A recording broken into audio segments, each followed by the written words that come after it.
नमस्कार, रचनाशाला स्टूडियो में आप सभी का बहुत बहुत स्वागत है। आज के इस पॉडकास्ट में हम बात कर रहे हैं एक ऐसे जनप्रतिनिधि से जिन्होंने पहलवानी के अखाड़े से लेकर जनसेवा के मैदान तक पूरे जज्बे और जुनून से काम किया। हम बात कर रहे हैं जितेंद्र यादव उर्फ बिल्लू पहलवान की, जो इस समय फरीदाबाद में नगर निगम के वार्ड 24 से पार्षद हैं। महज 12 वर्ष की आयु में भारत का प्रतिनिधित्व करते हुए स्वीडन में कुश्ती में रजत पदक जीतने वाले बिल्लू पहलवान जी ने खेलों के मैदान से निकलकर समाज सेवा को अपना धर्म बनाया। आज हम उनसे बात करेंगे उनके जीवन के विषय में, उनके जीवन की कहानी, उनके संघर्षों, राजनीति के सफर और जनता के बीच उनके जुड़ाव के बारे में। तो आइए स्वागत करते हैं बिल्लू पहलवान जी का। रचनाशाला स्टूडियो में आपका बहुत बहुत स्वागत है। नमस्कार जी, बहुत बहुत। आपका नाम बिल्लू पहलवान ही हम जानते हैं जी, और जितेंद्र यादव शायद बहुत ही कम लोगों को पता होगा। नहीं तो सबको पता है सबको। तो ये बिल्लू पहलवान कैसे नाम पड़ा आपका? मुझे जितेंद्र नाम भी मुझे भी जब मैं बड़ा हो गया 5-6 साल का, जब मुझे पता लगा मेरा नाम जितेंद्र यादव है। अच्छा। बाबा प्यार से नाम रखते थे, वो बिल्लू रख दिया। जैसे जैसे बच्चे का एक थोड़ा सा निकनेम, हाँ निकनेम होता है। एक शरारती बच्चा होता है ना, हाँ। उसका नाम बिल्लू रख दो, इसका नाम ये रख दो, पप्पू रख दो, कालू रख दो, भूरा रख दो, ऐसे नाम रखते थे पहले। तो मेरा नाम बिल्लू पहलवान, मतलब फिर उसके बाद मैं बिल्लू था, फिर पहलवानी करने लग गया। छोटा सा ही 5-6 साल का ही था जब रेसलिंग करने लग गया था मैं। तो हमारे दादाजी भी रेसलिंग करते थे। हमारे मूलचंद पहलवान हमारे चाचा जी थे, वो बहुत बड़े पहलवान रहे। हमारा घराने में मतलब पहलवानी रही है, इसलिए तो वहीं से ये पहलवान नाम बिल्लू के साथ जुड़ा। जी जी। तो जन्म यही फरीदाबाद में हुआ आपका? जी, सराय में हुआ। सराय फरीदाबाद में। और यहीं की शिक्षा भी है आपकी? शिक्षा भी यहीं की है। तो कॉलेज जाना हुआ? नहीं, कॉलेज में गया था थोड़े दिन पहले। क्या था, मैट्रिक के बाद कॉलेज ही चलता था जी। 11th जो होती थी वो कॉलेज से होती थी। फिर वहाँ हम क्या नाम, दिल्ली गुरु हनुमान अखाड़ा है, बिरला व्यायामशाला, वहाँ पे चले गए। तो वहाँ पर अपना जाना, मैट्रिक होगी। मैट्रिक बहुत थी पहलवानों के लिए, मैट्रिक बहुत होती है। तो फिर खेलों से ये राजनीति की ओर कैसे आना हुआ? राजनीति भी हमारे घर में थी। मेरे दादाजी नंबरदार थे। अच्छा। राव सुल्तान सिंह नंबरदार थे, मेरे पिताजी नंबरदार थे। मेरे चाची राव निहाल सिंह जी सबसे पहले सरपंच रहे हैं, वो 64-65 में रहे, वो सबसे पहले सरपंच रहे। तो अब उन्हीं को देख के जो घर में कल्चर होता है, जैसे जैसे मतलब होता है, तो उसी से थोड़ा प्रेरणा मिल गई, बड़े बूढ़े का आशीर्वाद मिल गया। हमारे दादाजी बहुत एक सज्जन, मतलब एक जैसे पढ़े लिखे लोग तो होते नहीं थे, सज्जन आदमी थे और बहुत ही अच्छे फैसले करते थे, जायज फैसले करते थे, नाजायज कभी नहीं करते थे वो। तो फिर वो गुजर गए 85 में।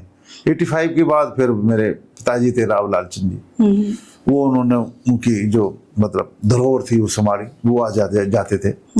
फिर हम आस्ते आस्ते हम भी बड़े हो, तो उनकी प्रेरणा है, उनका ये आशीर्वाद है सब। आपने जो स्वीडन में रजत पदक जीता जी, भारत का प्रतिनिधित्व किया कुश्ती में, मैंने जूनियर एशियन में गया था। अच्छा। तो फिर ये लगभग 12 वर्ष की आयु में? हाँ, मैं सन 81 में गया था, 1981 में। और फिर वहाँ जब आप इंटरनेशनल लेवल पर अपने भारत का प्रतिनिधित्व करते हैं तो फिर लगता है कि इसी में अपना करियर बनाना चाहिए, लेकिन आपने उसको छोड़ दिया और राजनीति में आ गए। नहीं, वो उसका भी एक रचना क्या है, उसका एक दायरा होता है। और सारी उम्र बुढ़ापे में पहलवानी थोड़ी होगी। पहलवानी की जो उम्र होती है वो होती है 10 साल के बाद। मतलब शुरू से करते हैं वो दूसरी बात है, लेकिन 10 साल के बाद बच्चा अखाड़े में डाला जाता है, फिर पढ़ता भी है।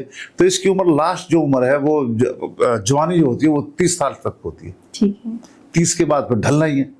अच्छा, तो आप खेले इतनी उम्र तक? हाँ, मैं 25 साल तक खेला। अच्छा, उसके बाद राजनीति में? हाँ, फिर राजनीति में हमारे फादर साहब भी गुजर गए। अच्छा। 93 में।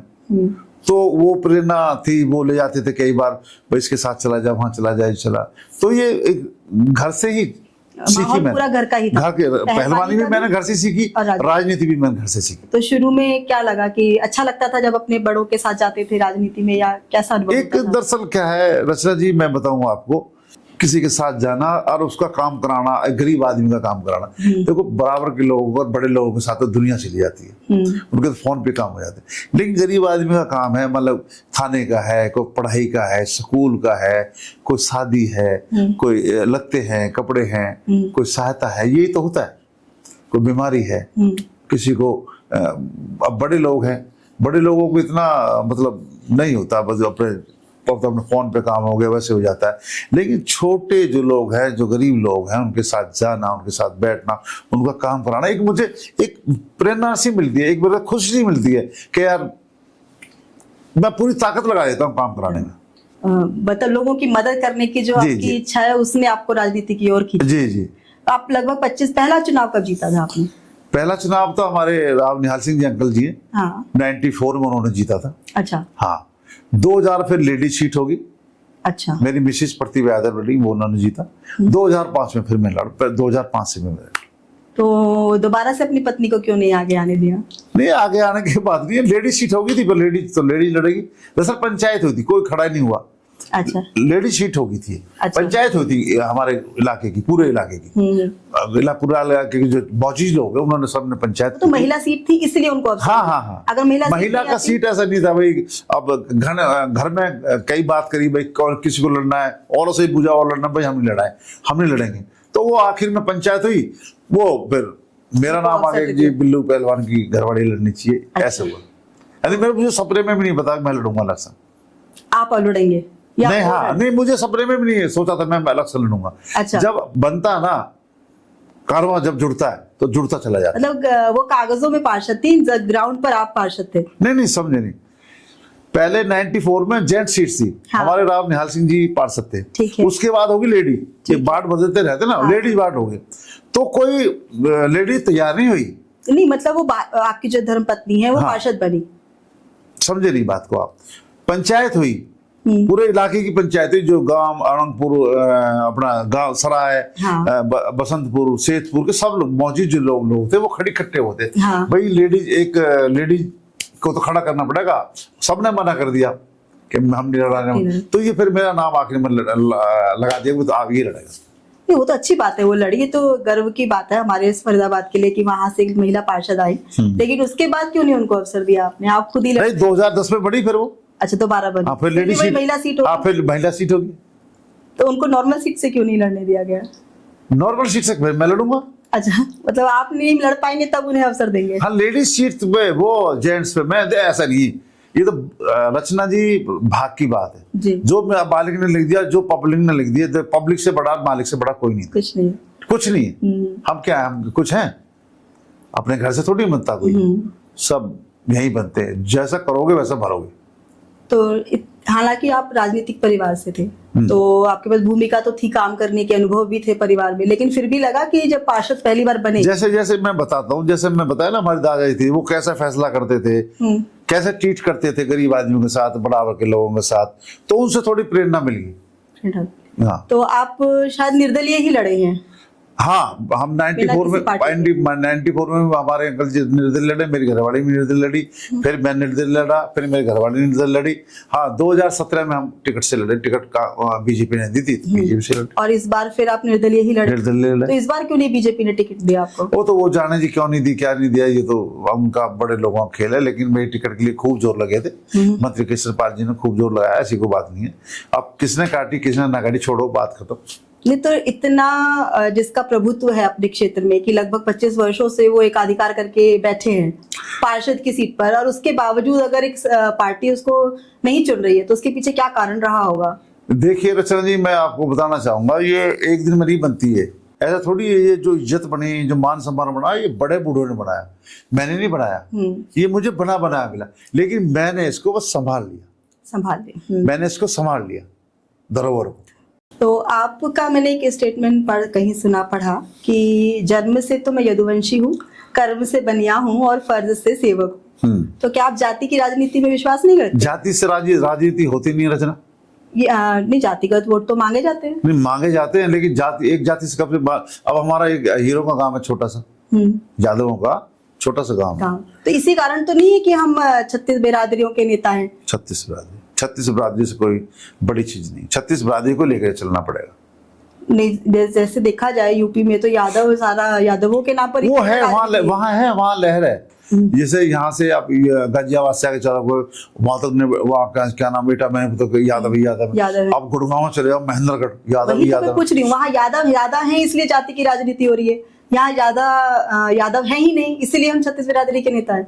36 बिरादरी से तो अलग हो ही नहीं सकते, हम्म, उसमें सारे समाज है, अहीर भी हैं, गुजर भी हैं, जाट भी हैं, बनिया भी है, वाल्मीकि भी है, हरिजन भी है, सारी बिरादरी।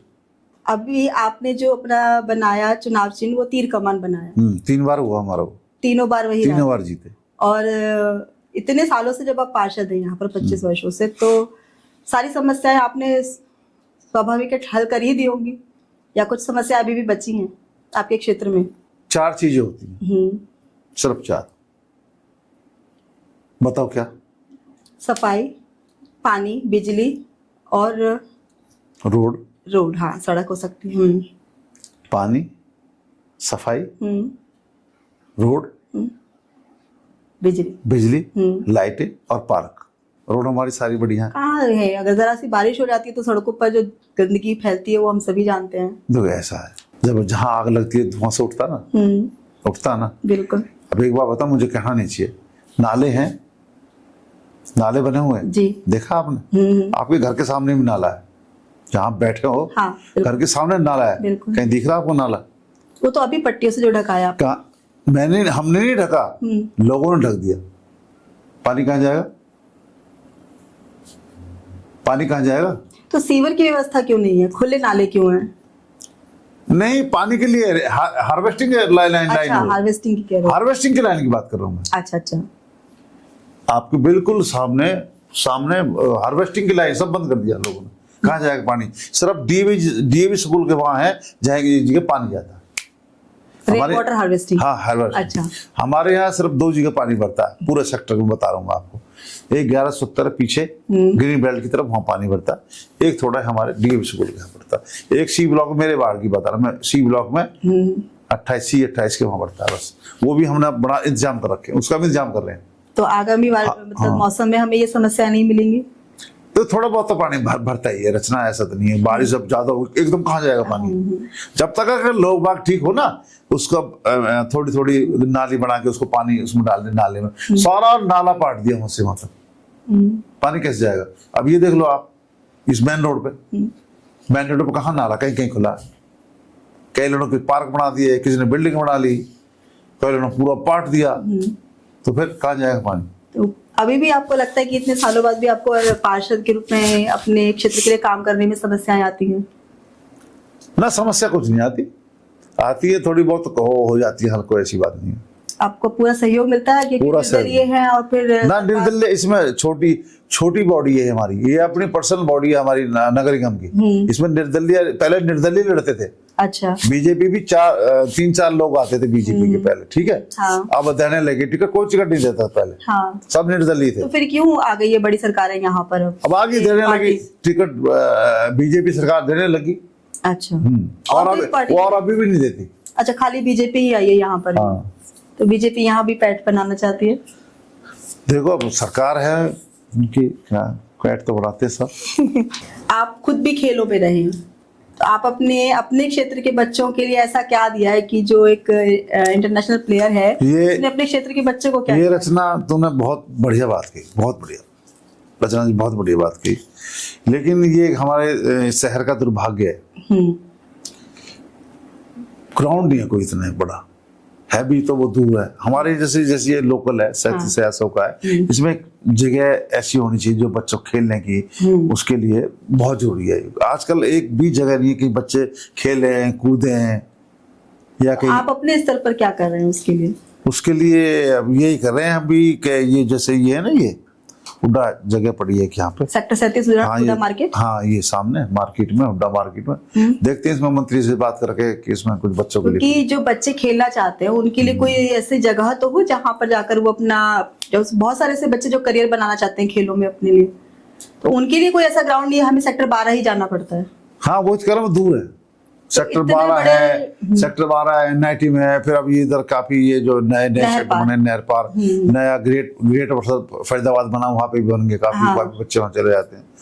लेकिन ऐसा गरीब बच्चे भी थे हैं जिनको मन करता खेलने के लिए, उनके लिए वहां जाने के लिए तो बहुत पैसा चाहिए, वो चाहिए, गाड़ी चाहिए, वो चाहिए, कहाँ से जाएंगे वो? वही तो जैसे गरीब बच्चे हैं जिनको खेलने का बहुत शौक है, उनको क्या करें, वो बेचारे अपने ऐसे रह जाते हैं। ये तो हम बात कर रहे हैं कि मैं तो उस ग्राउंड की बात कर रही हूँ जहाँ पे बच्चों को एज अ प्रोफेशनल ट्रेनिंग मिल सके। ये तो आप पार्क की बात कर रहे हैं ना, पार्क में जो शाम को पार्क की बात नहीं कर रहा मैं, ग्राउंड की बात कर रहा हूँ, खेल मैदान की खेल मैदान की बात कर रहा हूँ। तो वो कहाँ है इस एरिया में, कहीं आपके है वार्ड अभी में? ना, हमारे यहाँ वार्ड में तो है ही नहीं, कोई नहीं। होना चाहिए था, मैं कह रहा होना हूँ, चाहिए। होना चाहिए था। पहला क्या था रचना जी, पहले तो जंगल था ये, जब तो किसी ने सोचा नहीं तब स्टेडियम भी होना चाहिए, एक क्लब भी होना चाहिए, या बच्चों के लिए एक अलग से स्टेडियम हो, कबड्डी के लिए अलग हो, मतलब स्टेडियम जो बनता स्टेडियम बनता है। उसके लिए किसी ने सोचा ही नहीं। तो आप थे पिछले 25 सालों में आपने? भाई हम छोटे से आदमी हैं जी, हम इतना बड़ा कहाँ सोच सकते हैं, ये तो देख बड़े लोगों की बात रचना। अच्छा, ये पार्षद के उसमें नहीं हाँ, मैं रिकमेंडर्स दे सकता हूँ हाँ। कि भाई आगे बढ़ा सकता हूँ, वो करना काम तो उनका काम है। अब देखो हमारे शहर में चार मंत्री हैं, देखो फरीदाबाद की कितना बड़ा वो है, हैं? 4 मंत्री मिले, हाँ 4 मंत्री हैं इस वक्त के। सुन रहे हो? फरीदाबाद अगर अब भी नहीं चमका ना, फिर कब चमकेगा भी? फरीदाबाद का ऐसा हाल होना चाहिए जो चारों तरफ से एंट्री बढ़िया हो, स्टेडियम हो, मेडिकल कॉलेज हो। एक भी मेडिकल कॉलेज नहीं है ना, बड़ा हॉस्पिटल नहीं है, कोई बड़ा कॉलेज नहीं है। अगर अभी भी नहीं आया तो फिर कभी नहीं आया। तो आप ये कह रहे हैं कि जो बड़े नेता है, जो बड़े केंद्र के नेता हैं, उनको इन पर काम करना चाहिए। देखो केंद्रीय नेताजी मंत्री जी खूब कोशिश करते हैं, लेकिन ये जो और भी तो हैं, उनको भी तो कुछ करना चाहिए। जब तक ये, मैं कहना चाहूंगा, कोई बात नहीं, जब तक आपसी रंजिश नहीं छोड़ेंगे ना, शहर का भला हो ही नहीं सकता। जब 2 नेताओं के लड़ाई में शहर का नुकसान हो रहा है। मैं कहता हूँ 4 मंत्री हैं फरीदाबाद में, एक भी एंट्री दिख रही है आपको? कोई अच्छी कहीं एंट्री है? ये बॉर्डर पे देखो, आके देखो कितना बुरा हाल। क्या बॉर्डर से दिल्ली से जो लोग आते हैं, हमारी बॉर्डर की एंट्री है बाईपास की, क्या बाईपास का पुल इससे बॉम्बे हाईवे से नहीं मिलना चाहिए? बिल्कुल मिलना चाहिए ना, मिलना चाहिए। वैसे हमने मंत्री जी के सामने रखी है बात, ये है प्रोसेस में है, प्लान में है ये, ठीक है। तो मतलब भविष्य में भी जुड़ सकता है? हाँ, जुड़ना चाहिए, यहाँ पे जुड़ना चाहिए। यहाँ से दिल्ली से जो लोग आ रहे हैं, बहुत फर्क पड़ जाएगा। यहाँ से सीधा बॉम्बे हाईवे पर एक्सप्रेस जोड़े, कॉलेज ले आए, बढ़िया तरक्की करें बच्चों के लिए, स्टेडियम बनाए ना बनाए। ये तो छोटे नेताओं का, ये तो जो छोटे मंत्री इनका काम है, कैबिनेट मंत्री बने जो, इनका काम है ये तो। आपने सोचे प्लानिंग बात रखी है? आपने रखेंगे, हमारे अपने हाउस में रखेंगे, अपने हाउस में रखेंगे तो हमारी बॉडी एक ही होती है। जैसे मेयर हमारा प्रधान है, अब हम हो गए मेंबर, वो हाउस के मेंबर होते, ऐसे ही मेयर क्या नाम, विधानसभा, लोकसभा, वो एक स्टेप बाय स्टेप आगे, स्टेप बाय स्टेप। चलिए आप शुरुआत तो करिए, उम्मीद है। हाँ, शुरुआत करेंगे, बिल्कुल करेंगे, और चाहे कहीं तक जाना पड़े खूब करेंगे। पहले तो हम अपने मंत्री जी से ही कहेंगे, मंत्री जी रखेंगे, आगे लेटर वेटर भी देंगे कि इसको कनेक्ट किया जाए।